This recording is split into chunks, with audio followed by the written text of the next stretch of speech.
além de legiões de anjos e seres ascensos, que concentram a consciência da vitória de Deus e do sentimento da vitória para cada alma em evolução nos planos da matéria. Então você veja, Renato e amigos, a vitória é a qualidade da consciência de Deus da 11ª hora, a última hora. É assim, a hora em que nós manifestamos o plano divino na sua totalidade e mais, nós damos a glória a Deus por termos tido a oportunidade de manifestar aquele plano que é divino, que é de Deus. É a entrega, a hora que nós nos libertamos para um novo mundo e deixamos aquele para trás. Não necessariamente saindo do mundo, saindo e desencarnando, mas para uma nova sequência da vida, que é o que eu ensinei para vocês, aquelas pessoas que chegam aos 48 anos e iniciam tudo de novo, passando para um novo plano, que é o que ensina os ciclos kármicos. Então, chamar o poderoso Vitória para nos ajudar a conquistar a vitória quando tudo parece ser impossível. Quando chegamos àquela hora onde nós pensamos, daqui eu não consigo dar mais nenhum passo, a minha vida parou. Pronto, aí é a hora de vocês fazerem Shiva e de vocês fazerem invocação ao grande e poderoso Vitória. Se vocês não têm um comando de luz do poderoso Vitória para entoar, vocês entoem o nome Vitória, Vitória, que é o que nós ensinamos outro dia aqui. Vitória sempre, falem o tempo todo.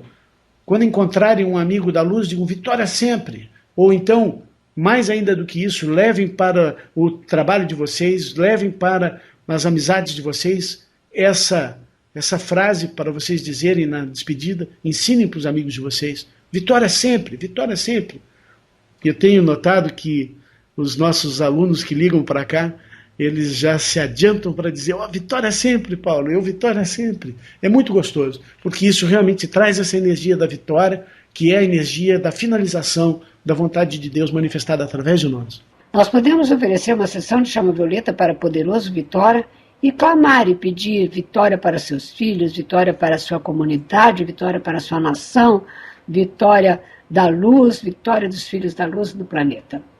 Essas invocações e comandos de luz de qualquer um dos raios que nós fazemos e oferecemos para qualquer mestre, nós estamos dando energia positiva de luz para que eles atuem na libertação das pessoas.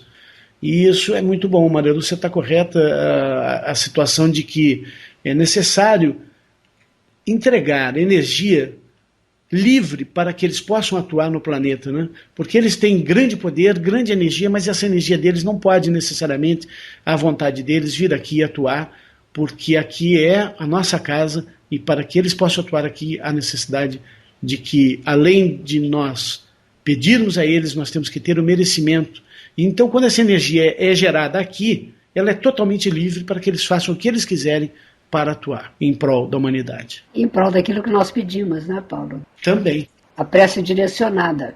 Mas há situações, né, Maria Lúcia, em que a gente pode e faz a entrega dessa energia livremente, para que eles libertem da maneira que eles acharem melhor. Sim.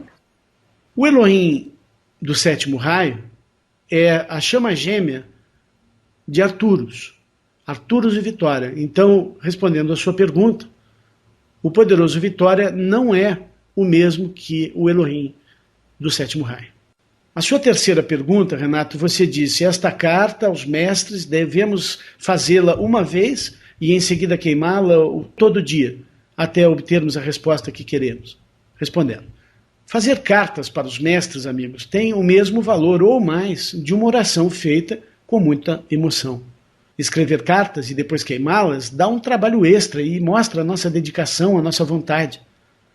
Lembram vocês que o chakra da garganta trabalha, além da fala, da audição e do aparelho respiratório em si, as ações físicas. Todos os nossos atos físicos trabalham o raio azul. Assim, quando escrevemos uma carta, estamos utilizando o nosso chakra da garganta, entre outros. E o chakra da garganta é o que transforma o físico.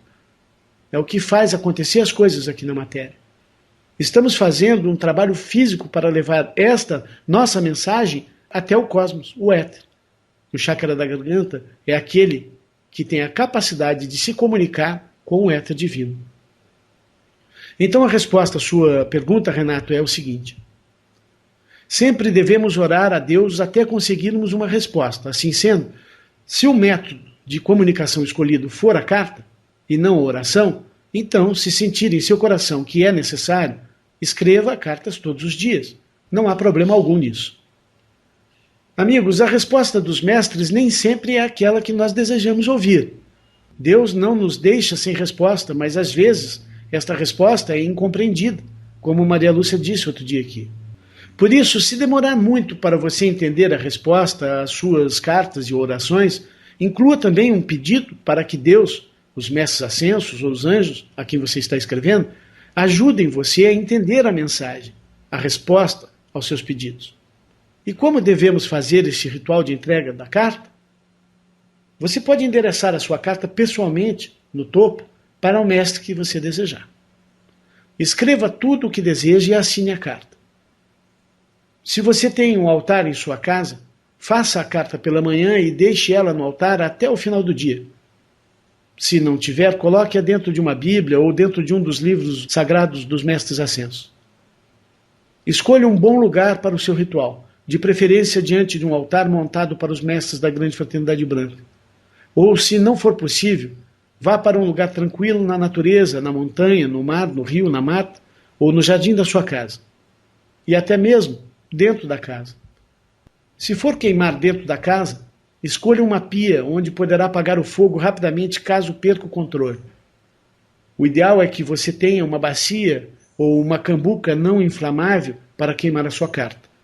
Eu utilizo uma peça de barro que deixo aos pés do altar. Antes de entregar a carta, antes de queimá-la, invoque o Arcanjo Miguel e diga: em nome do Pai, do Filho, do Espírito Santo e da Mãe Divina, aí diga o seu nome. Paulo Rodrigues Simões invoca o amado Arcanjo Miguel para que entregue esta carta para Saint Germain em Pórcia, diga o nome dos mestres a quem você endereçou a carta.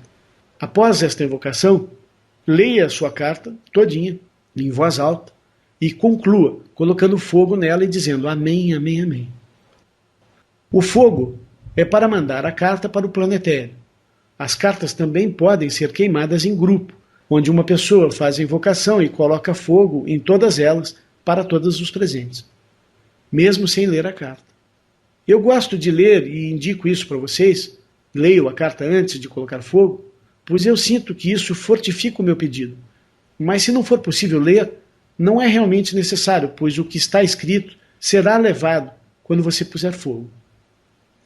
Uma boa sessão de decretos antes e depois do ritual também é muito bom, pois eleva as energias.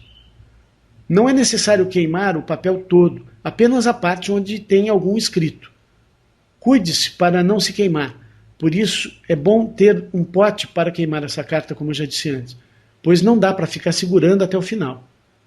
Se tiver várias folhas, queime uma a uma. E se tiver que escrever até o finalzinho da carta, pegue uma outra folha, é melhor que você deixe um bom espaço para poder segurar, e aí soltar o papel quando ele queimar toda a parte escrita. É mais fácil. As pessoas escrevem até o finalzinho, depois querem segurar, não tem como. Ou então não conseguem queimar toda, porque ela não queima.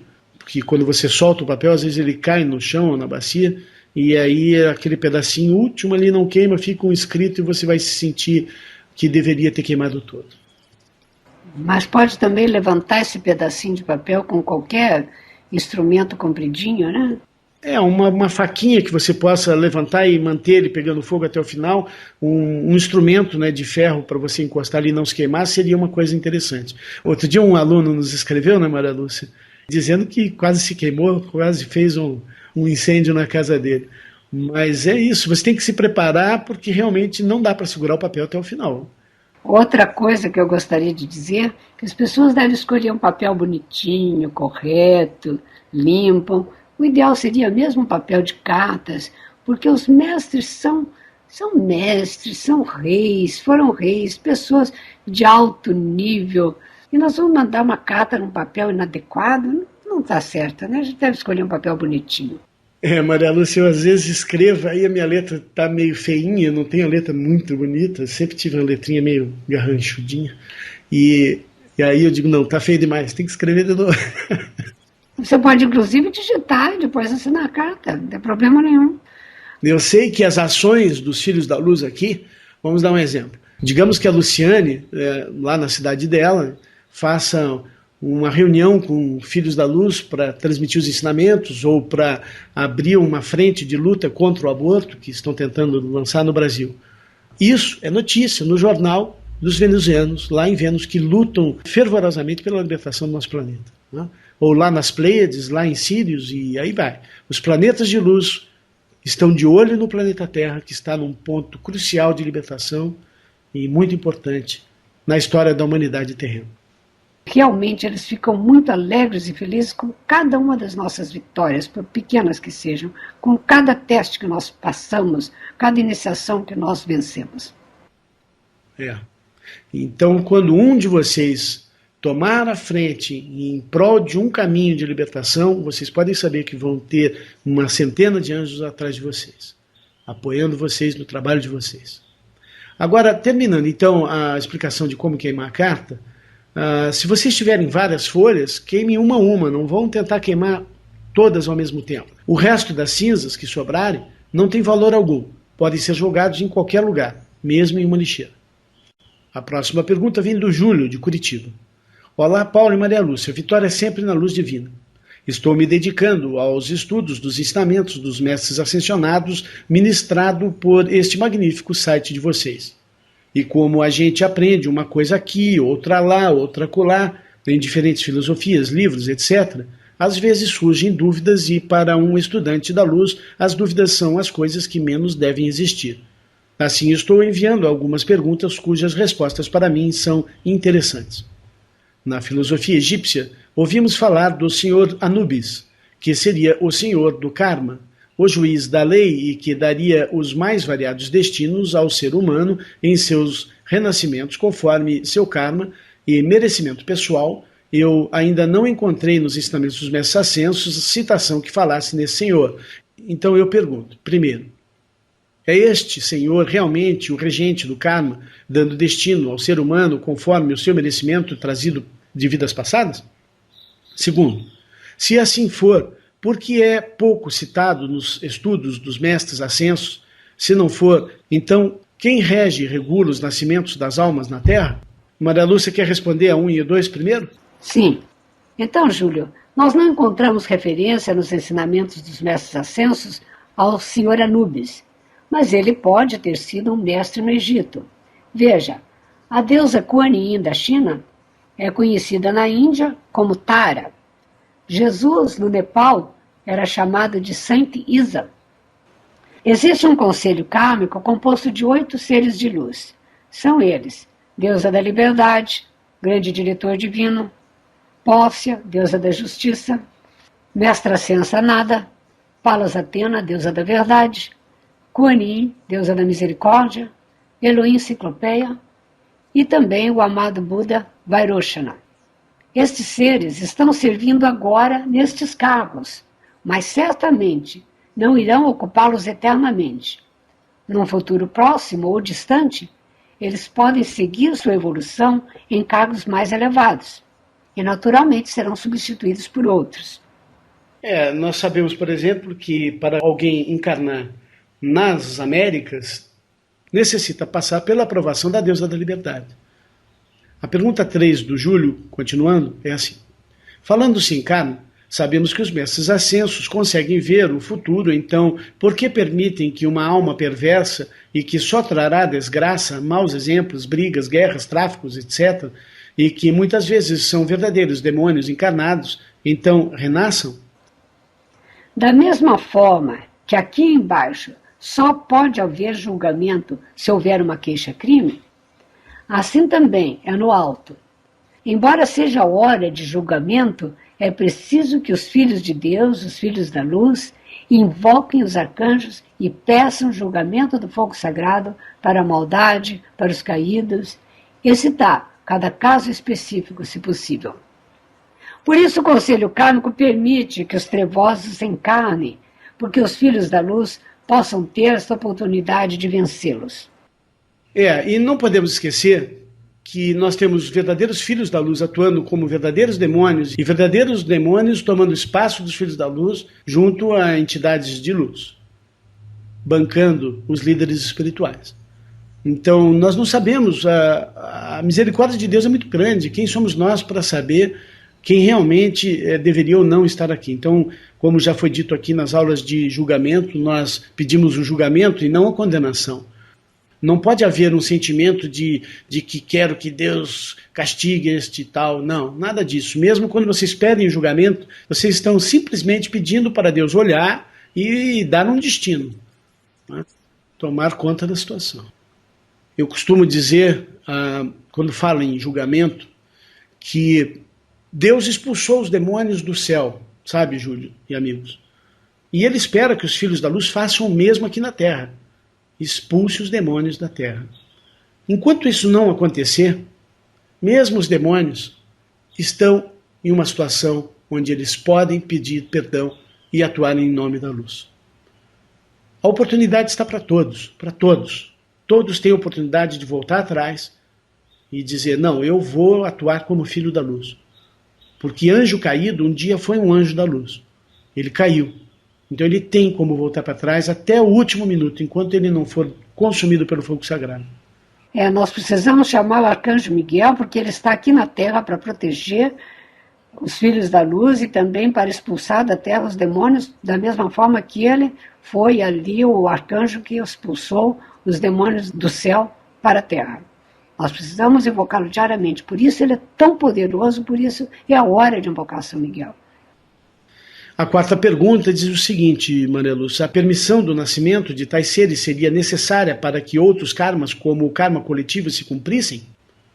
E a quinta, complementando essa, se assim for, então esses seres, mesmo perversos, estariam pela via negativa a serviço dos mestres?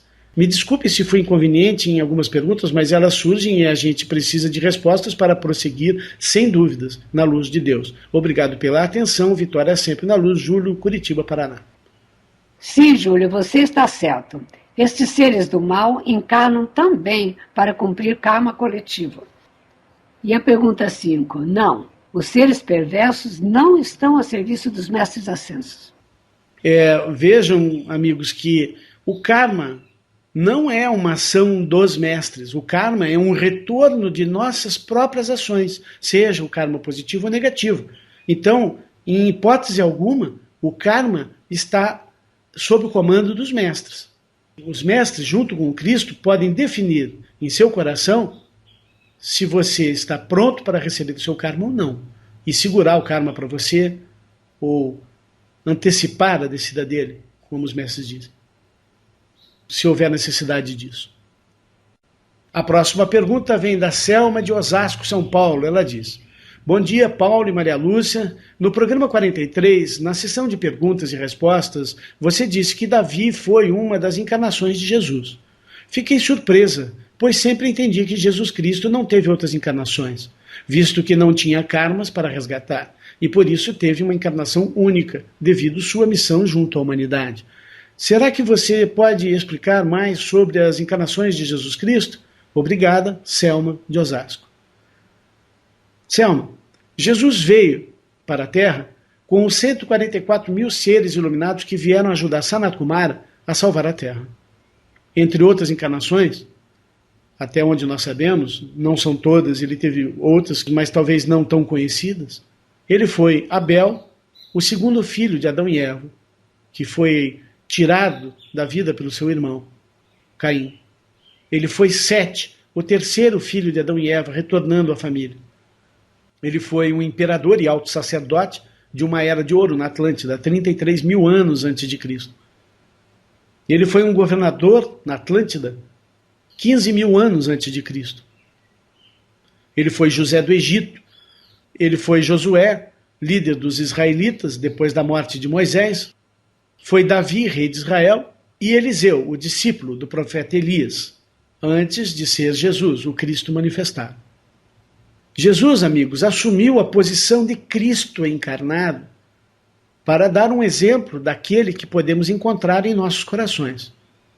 Jesus é mais do que um mestre ascenso. Ele detém a posição de Cristo planetário, o Cristo da Terra, o instrutor do mundo. Os mestres ascensos atuam no nível crístico e até em nossos corações, mas obedecem à hierarquia crística de comando para a Terra, e esta hierarquia vem de Gautama Buda para Maitreya, de Maitreya para Jesus Cristo e de Jesus Cristo para os mestres ascensos. A vinda de Jesus, então, teve como missão representar este Cristo para a humanidade.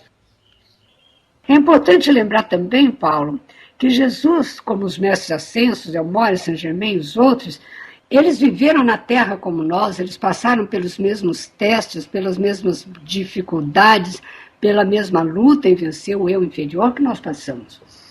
E eles venceram, então isso nos mostra que se eles chegaram até lá, nós também podemos chegar. E como você disse no programa anterior, Jesus não tinha karma nessa vida de Nazaré, da Galileia. Para concluir, queremos informar que não vendemos mais nada em nosso grupo de estudos. Hoje, o acesso é totalmente gratuito e todos os CDs que eram vendidos estão liberados para download diretamente da página de cada um dos decretos e mantras. Venha estudar conosco no grupo de estudos virtual Eu Sou Luz, pelo endereço eusouluz.com.br.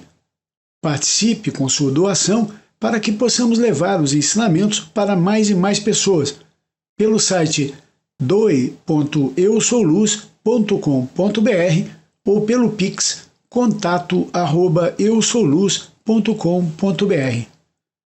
Agradecemos a participação de todos e pedimos para que inscrevam-se no canal e clique no sininho para que vocês possam então receber o alerta para cada vídeo que liberarmos por aqui. Até um próximo vídeo.